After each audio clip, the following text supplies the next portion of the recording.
لیکن پھر یہ پچھلے 6 ماہ کے بعد سے ایک لہر اٹھی ہے اور ہماری تمام پارلیمنٹ کی جو جماعتیں ہیں ان کو چاہیے کہ وہ سر جوڑ کے بیٹھیں اور پاکستان کو دہشت گردی سے بچائیں، کیونکہ پاکستان ہے تو سب کچھ ہے، پاکستان کی وجہ سے ہم سب کی شان ہے۔ اور اس وقت جو جلسے جلوس ہو رہے ہیں، جو لانگ مارچ واری ہو رہی ہے، ان کو اس وقت ختم کر دینا چاہیے، کیونکہ خدا نخواستہ اگر پولیٹیکل پارٹیز کے ان لانگ مارچ کے درمیان میں کوئی دہشت گردی ہو جاتی ہے تو بہت بڑا نقصان ہونے کا خطرہ ہے۔ ہم اپنے مزید لیڈران کو نہیں بولنا چاہتے ہیں۔ سر یہ فرمائیے گا کہ انتہائی افسوسناک واقعہ ہے جس میں کہا جا رہا ہے کہ بیرونی طاقتیں ملوث ہیں، اور ہمیشہ ہم دیکھتے ہیں کہ جب بھی ہمارے ہاں کوئی واقعہ ہوتا ہے تو بھارت اس میں ملوث پایا جاتا ہے، تو اس واقعے میں ملوث ہونے کے کتنے چانسز ہیں؟ بھئی 100% چانسز ہیں، کیونکہ بھارت کا آپ نے دیکھا نا کہ پچھلے دنوں جس طرح ان کی آبدوز جو ہے وہ ہمارے پانیوں میں داخل ہوئی ہے، کیا کرنے کے لیے داخل ہوئی ہے؟ وہ توجہ بٹاتے ہیں، انہوں نے کچھ توجہ اس طرف مرکوز کر دی۔ آپ بالا کوٹ والا واقعہ لے لیں، جو سرجیکل سٹرائکس پہ کبھی آ جاتے ہیں، جب اس پہ بس نہیں چلتا اور منہ کی کھانی پڑتی ہے تو پھر اور اگر دیکھا جائے تو جس طرح ہماری کرکٹ ٹیم کو تھریٹس جاری کیے گئے، بالکل آپ دیکھیں کہ جب نیوزی لینڈ کا دورہ چل رہا تھا تو اس وقت بھی مضموم عزائم جو تھے وہ بھارت کے سامنے آئے تھے کہ جو بھی ٹویٹر کے اوپر یا ای میل سے دھمکیاں دی گئیں ان کا جو تھا اپنا کھرا جا کے بھارت میں ہی ملتا تھا۔ اور جب سے آسٹریلیا کی ٹیم نے پاکستان آنے کے لیے اپنے پر تولے تو اس کے بعد سے بھارت کی طرف سے دھمکیاں دی جا رہی تھی، ٹویٹر کے اوپر بھی، ای میلز کے اوپر بھی، کیونکہ وہ پاکستان کو پھلتا پھولتا نہیں دیکھ سکتا۔ 23 سال بعد آسٹریلیا ٹیم کا دورہ ہے، آج ٹیسٹ میچ کا پہلا دن ہے، بہت زبردست سیکیورٹی کے اندر راولپنڈی کرکٹ اسٹیڈیم کے اندر میچ جاری تھا، جس کے دوران یہ واقعہ پیش آیا پشاور میں، جس کی وجہ سے ڈیفینیٹلی انٹرنیشنل کمیونٹی کو بھی ایک میسج جاتا ہے کہ پاکستان سیف کنٹری نہیں ہے۔ دوسری طرف کرکٹرز بھی خوفزدہ ہو سکتے ہیں، گو کہ ان کو بہت زیادہ سیکیورٹی دی گئی ہے، ان کے پریکٹس کے دوران بھی، ان کے ہوٹلز کے آس پاس بھی بہت زیادہ سیکیورٹی ہے، لیکن پھر بھی یہ خوفناک واقعہ ہے۔ لیکن انشاءاللہ تعالی پاک افواج اور ہماری سیکیورٹی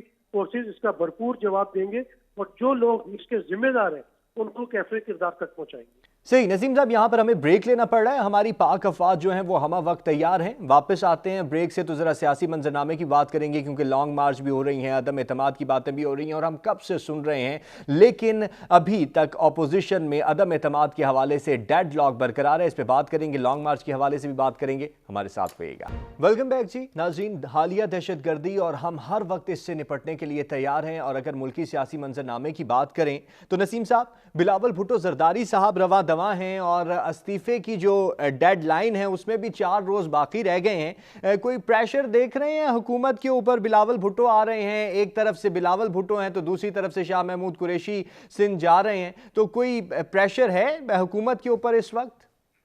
دیکھیں، اپوزیشن کو تو ہمیشہ اپنا کام کرتے رہنا چاہیے، اپوزیشن کا یہی کام ہوتا ہے کہ حکومت کو پریشر میں لے کے آئے تاکہ حکومت اگر کوئی غلطیاں کر رہی ہے تو ان کو سدھار لے۔ کچھ نہ کچھ تو پریشر حکومت کے اوپر ہے، تبھی تو آپ نے دیکھا کہ اتنا بڑا معاشی پیکج جو ہے جس کا اعلان عمران خان صاحب نے اپنی تقریر میں کیا اور وہ بڑا مقبول ہوا وہ فیصلہ، لوگ بہت خوش ہیں۔ گو کہ 12 روپے پیٹرول زیادہ کرنے کے بعد جو ہے وہ 10 روپے کم کر دیے گئے، لیکن کیونکہ شنیتی کے شاید 10 روپے مزید مہنگا ہوگا تو عوام خوش ہوئی کہ ان کو کم از کم 20 روپے کا ریلیف مل گیا۔ اس کے علاوہ احساس پروگرام میں پیسے بڑھا دیے۔ پھر آپ نے دیکھا کہ پرائم منسٹر عمران خان بہت عرصے بعد اپنے الائز جو ہے کاف لیگ ان کے ساتھ جا کے ملاقات کی، تو پریشر تو گورنمنٹ کے اوپر ہے، لیکن گورنمنٹ کے حلقوں میں نے دیکھا کہ کوئی اس کو بہت زیادہ وہ پریشر کے طور پہ نہیں لے رہے، کیونکہ وہ کانفیڈنٹ ہے کہ جو ان کے الائز ہیں وہ ان کے